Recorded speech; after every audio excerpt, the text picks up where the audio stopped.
It's a good question. There's a topic that we're going to cover now, which for some reason our textbook pushed it all the way back to chapter 3. We don't need it in chapter 3. We can do it right now in chapter 1, but since it is chapter 3, I left the intro thing for chapter 3 that I created on there. And we're going to just change one simple thing. We're going to do all the vertical asymptote stuff we did. Today's Friday. On Monday, and turn it 90 degrees. Okay? So, on Monday, we talked about limits where you get answers of infinity. Okay, so we looked at asymptotes, and remember it went up or down around an asymptote, showed you how to get all that fun stuff. Now, we're going to take limits as x goes out to infinity, where we will get numerical values. Okay, so it's called limits at infinity. So we were doing infinite limits before. This is limits at infinity. All right, so we're going to talk about the limits at infinity. We're going to review the properties of horizontal asymptotes, which I'm sure you did last year in Precalculus, and you've probably forgotten about the 3 cases for horizontal asymptotes. We're going to look at possibilities where you go out to infinity, but you also get infinity as an answer. So a kind of a double dipping scenario there. And then, of course, for today, you should be able to talk, converse in Pig Latin. Can anybody speak Pig Latin? Max, so? Axme? SCA. Ulke. Yeah. Ankthe uye. Let's move on. Okay, so I have this function.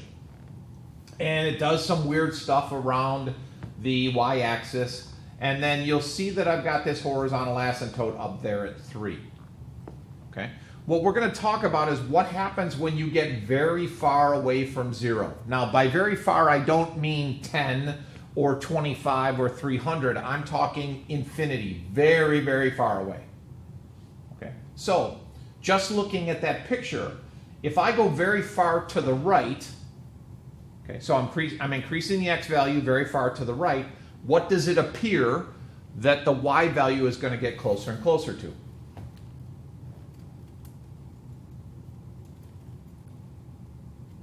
Infinity? No. 3. 3. Good. Okay, and if I go very far to the left, I would also approach that value of 3. Okay, so first approach is a graphical approach, looking at that and seeing, well, I've got a horizontal asymptote, so odds are when you go very far away from 0, it's going to stay around that horizontal asymptote. Remember what we talked about on Monday, you can never cross a vertical asymptote, but you can occasionally cross a horizontal asymptote. Okay, problem so far, we're good? Excellent. All right, so what we say is our notation here is not any different than what we've done already. The limit as x approaches infinity would be 3, and the limit as x approaches negative infinity would also be 3. Okay, and again, remember we have this term increases without bound and decreases without bound, which again is still the same thing as infinity. Okay? Monday, we had the limit of the number that we're approaching on the limit, the bottom number being the vertical asymptote, and then we were getting answers of infinity and negative infinity. Today, we've got the x approaching infinity, but getting a numerical answer. Okay, so the first scenario would be to be able to look at a graph and answer the question. There are other ways to do it, and one of them involves precalculus stuff. Okay, so there's 3 cases for horizontal asymptotes, and they all involve rational functions. So I've got a rational function there, f of x squared over x cubed plus 3. Scenario number 1, the degree of the numerator is less than the degree of the denominator. How do you find the degree of a function? Or what is the degree of a function?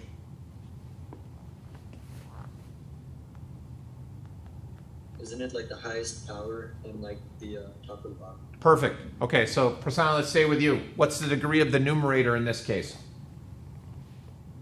2. Beautiful. What's the degree of the denominator? 3. 3. Good. So this is why I included this in this scenario. If the degree of the numerator is less than the degree of the denominator, you will always have a horizontal asymptote at the x-axis, also known as y equals 0. Okay, that's the easy one. Now, once you know where that horizontal asymptote is, remember the horizontal asymptote determines the behavior very far away. So, what is the limit as this function approaches infinity?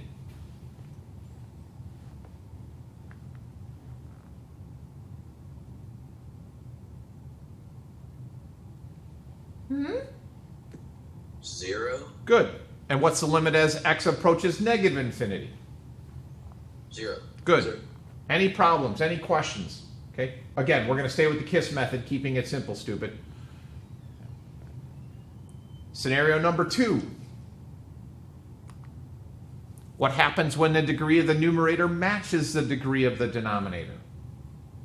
Okay. And as it says in the paragraph, you set up a fraction of the leading coefficients. Remember, the leading coefficient is the number in front of the largest degree term. So in this particular case here, we've got 3x squared plus 2x plus 1 over 2x squared minus, it would actually be minus 8. Our leading coefficient ratio would be 3 to 2, and therefore that becomes our horizontal asymptote. Now, in my graph, however, I didn't include the horizontal asymptote, but you can kind of see where that it would be right around 1.5, 3 halves. So as you go very far off into infinity in the x direction, it's going to approach 3 halves. If you go very, very far off to the negative infinity direction, it's going to equal 3 halves. Please tell me this looks kind of familiar. Yes? Beautiful. Okay. All right, the third scenario nobody likes. When the degree of the numerator is bigger than the degree of the denominator, you get what's called an oblique asymptote. Anybody know where your obliques are? Thank you, Cameron. They're on your sides. Good. Okay. This is a slanted asymptote. Some would argue, well, that's not really a horizontal asymptote, which technically speaking, it's not. I believe, I don't know, I can't speak for sure, but I believe in Precalculus, or maybe in Algebra 2, you found the equations of those oblique asymptotes. For us, we don't care. There's only one thing I want to know. And what I'm wondering is, when I calculate the oblique asymptote, I'm only going to have 2 scenarios. The oblique asymptote is either going to go like that, it's going to have a positive slope, or it's going to go like this and have a negative slope. Okay, so before I go into this more in depth, let's talk about this particular function. What is the limit as x approaches infinity of g of x? If you look at that picture, if I go very far to the right, what y value am I getting closer and closer to?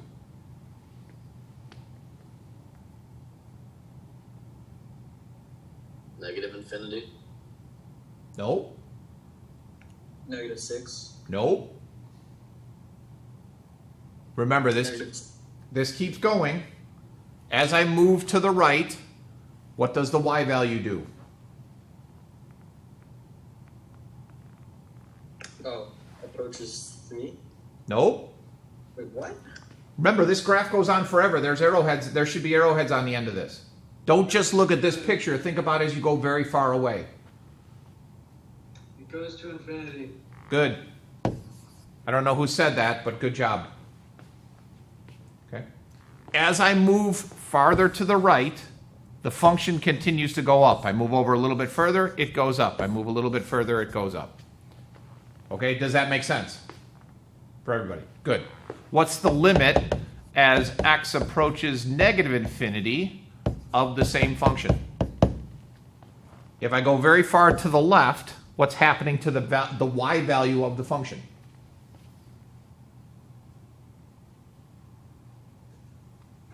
Negative infinity?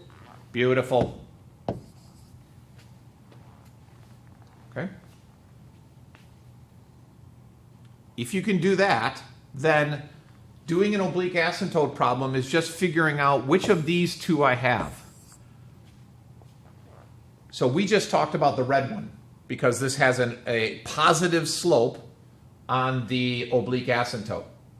Go to the right, goes higher. Go to the left, goes lower. If it's a negative slope, like the blue one, go to the right, it gets smaller. Go to the left, it gets bigger.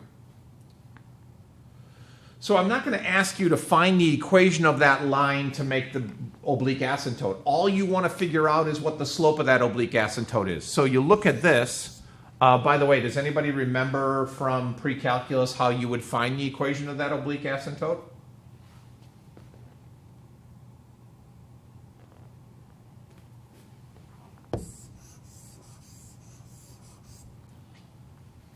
We would go through the process of long division, but I don't care about it.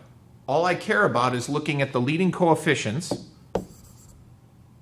I would divide the denominator into the numerator. This leading coefficient is positive. This leading coefficient is positive. A positive over a positive gives me a positive slope, which gets us to the red scenario. If the leading coefficient divided by the leading coefficient is negative, then we're going to have a negative slope. And we can use that to answer these. Okay? These aren't very common, but you should be able to handle it in a sneaky manner. You don't have to do the full long division. I'm not going to ask you for the actual equation of that oblique asymptote. I'm just going to talk to you about limits. Okay? So, 3 scenarios. X-axis, horizontal line, oblique asymptote. We talked about that already. If you can find the horizontal asymptote, you can take the limit because the value of the horizontal asymptote is the same as the value of the limit as it goes very far out. Okay, so let's talk about this guy. There's a couple different ways I can approach this. Okay, so just for giggles, graph that on your calculator and tell me what you think the answer is. So graph 5 minus, make sure you put in parentheses, 2 minus x squared, and see what you think the answer is.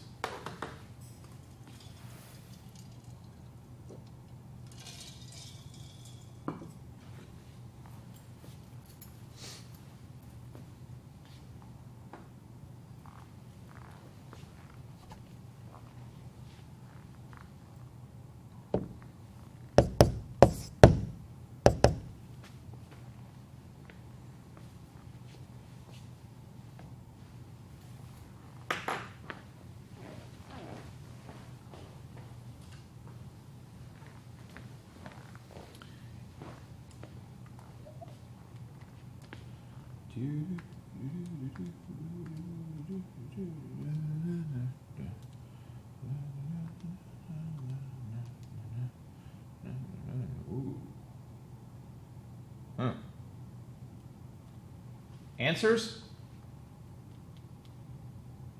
X equals 0. So you think that as I go very far to the right, I'm approaching a value of 0? Does your graph look like that? Can you see that? This is high-tech demo right here.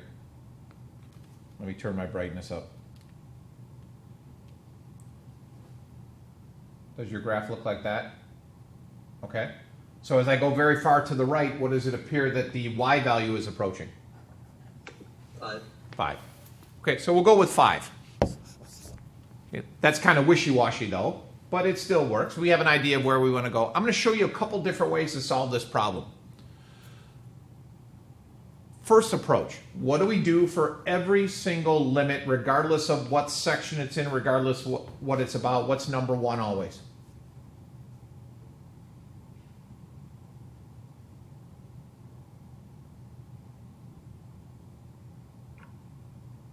Plug and chug. Plug and chug. 5 minus 2 over infinity squared. Okay, what's infinity squared? Infinity. Like this. What's infinity plus 2? Infinity. Infinity. What's infinity? Infinity and beyond. Yeah. Thanks, Buzz. Okay. So this is the same thing as 5 minus 2 over infinity. All right. Let's talk about that. What's that equal? As the denominator of a fraction gets very big, what happens to the value of the denominator?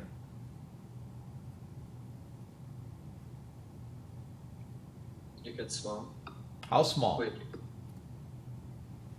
Like, very small? Wait. Well, okay, you're on the right track, but I need a clarification because there's two possible things when you say very small. Okay. Approaching what value? Infinity? Negative infinity? Wait, no, wait. No. What? Approaching 0. Approaching 0. Yeah. Can you sell me on that, please? In other words, why? Like, okay, as like the numerator increases, the denominator like increases, right? Then that means like the actual number is gonna get like smaller and smaller. Like you're gonna go like farther and farther into like, yeah, like that basically. So it's just gonna keep getting smaller and smaller and smaller until it's like 0 point like 1,000 zeros and then like 1 or something like that. Well done.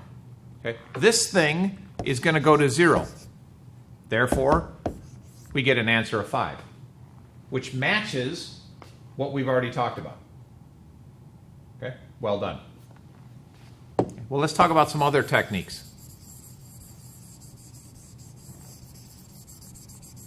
Oh, by the way, before we go any further, I do think I want to talk about this. So we address this. What happens when, what's this equal, or as the denominator gets very big? What happens when the denominator gets very small? What's that? Okay, because we can't have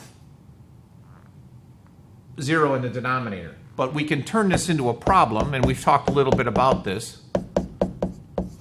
What's that? As the denominator gets very close to 0, what does this number approach? Infinity. Good. Okay. All right, so we got that under control. So number 1, plug and chug.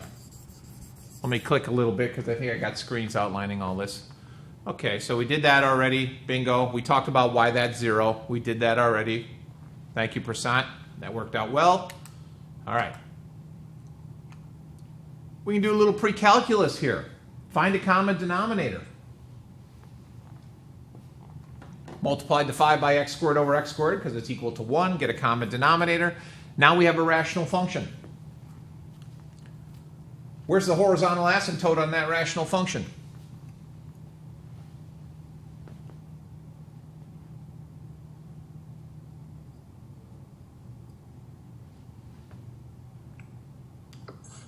Five, right. Degree of the numerator matches degree of the denominator. Therefore, the horizontal asymptote is at 5, which again gives us the answer of 5. Okay? Now, there's a third technique that I'm going to use a different example to show you, which is not one that you will commonly use, but it's still another possibility if they get really ugly. Okay, so let's talk about that one. Go ahead, solve it. However you want. You want to graph it? I'm not even going to tell you how to do it. Just tell me what the answer is.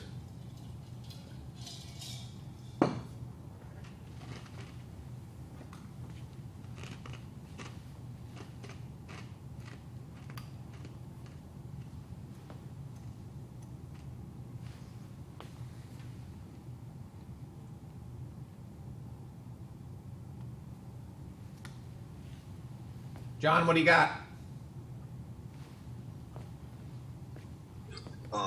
2. Beautiful. How do you know that?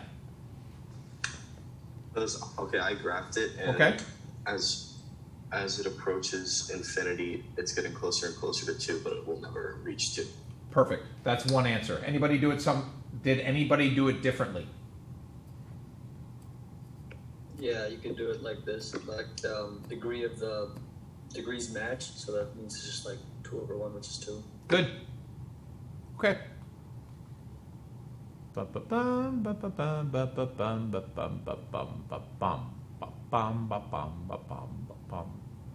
This is a different approach.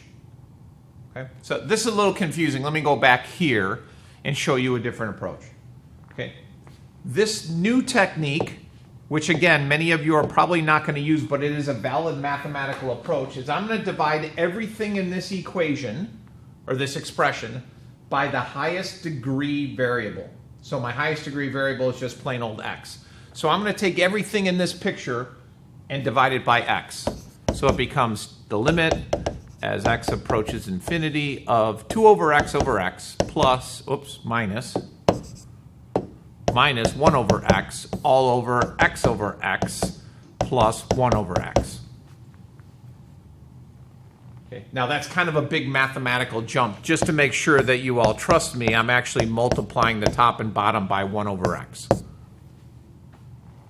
Now, why would I do that? Okay, if I continue to simplify,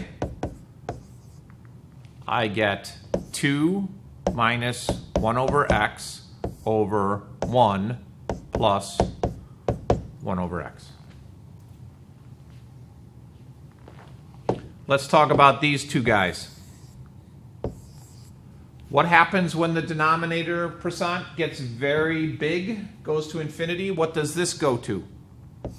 0. Beautiful. That disappears to 0. That disappears to 0. And we're left with 2. Now, I wouldn't do that. I would graph it, like John said, or I would use the horizontal asymptote precalc technique that Prasant talked about.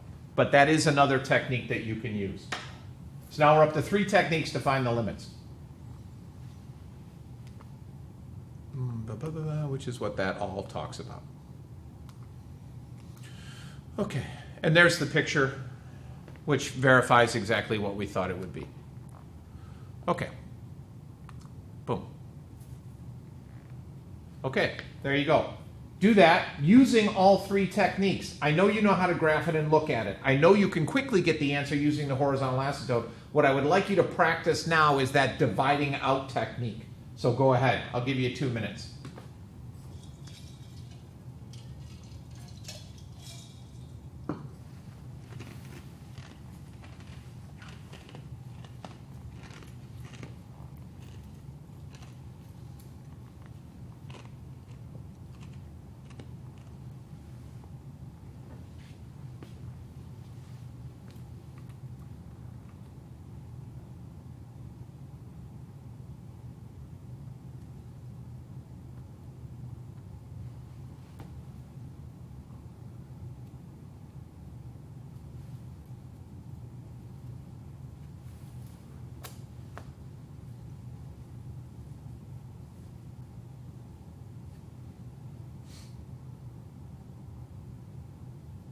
Hopefully by this point you've recognized that the answer is 3/4. But again, that's not what the problem is about. I'm wanting you to practice all 3 techniques.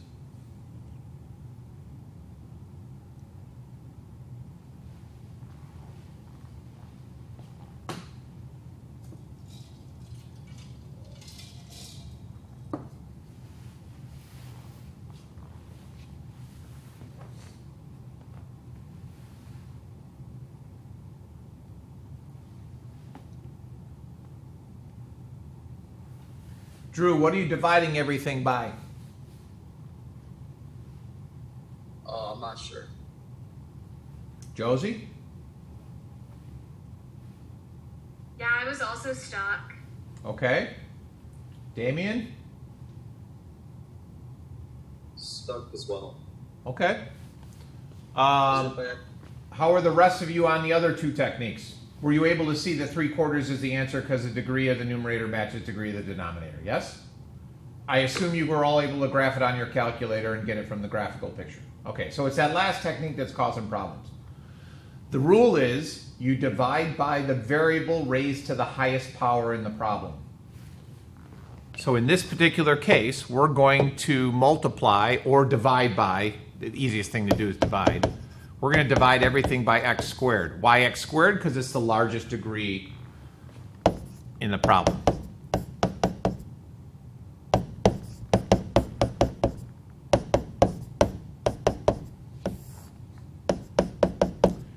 And you probably don't need this step. I'm just including it for some of you that are still struggling with the concept here. Okay. This is my biggest term, so I'm going to divide everything by that. When you simplify this, that cancels with the squared, that stays there, this cancels, that stays there. Okay, what does this go to? As x goes to infinity, what does 3 over x go to? 0. 0. And this goes to? 0. 0. And hopefully you're good at pattern recognition. What's this go to? 0. 0. And what we're left with is that 3 and that 4. And so we get that 3/4 as our answer. Okay? But again, unless specifically told to use that technique, why wouldn't you use one of the other two? Because they're a lot quicker and a lot cleaner. I'm a big fan of the horizontal asymptote approach. Okay, so I just want to take you through that. That's the work we just did. We divide all that by x squared. Things cancel out. Anytime there's a denominator that has a variable going to infinity, it's going to go to 0. Those all disappear, and we get 3/4. Okay, that's technique number 3, actually. I'm going out of order here. The second one would be the horizontal asymptote we talked about already. And then the third thing would be to look at the picture and see that we have this horizontal asymptote at 3/4. Okay. It can be a little tricky looking at your calculator graph. However, if you're sneaky about it, you could go to your table and follow x just scroll down on the table. As x gets bigger, you'll see it'll get closer and closer to that 3/4. Also, notice in this picture, it's a little hard to see, but it is crossing the horizontal asymptote over here somewhere. Okay. Again, reinforcing the idea that it can cross a horizontal asymptote, but won't cross a vertical asymptote. Is it safe to assume that of the 3 techniques, the only one that's going to give you any problems right now is that dividing out technique? Yes or no? Yeah? Okay, good. Infinite limits at infinity would be the things that we talked about already with the oblique asymptotes. Okay. However, there are other functions that also will give us infinite answers. Okay. So I have x cubed, for instance. You all know what x cubed looks like. If you don't know what x cubed looks like, put it on your calculator, you'll see. As all this says, if I go very far to the right on x cubed, it's going to keep going up and up and up, so it goes to infinity. If I go very far to the left on x cubed, it's going to go down, down, down.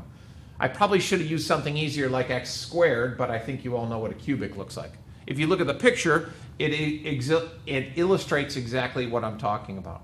You got to remember that this thing extending positively is going to continue climbing and continue moving to the right at the same time. So it's similar to the discussion I had before with the oblique asymptote. So it is possible to get infinity as an answer for an infinite limit.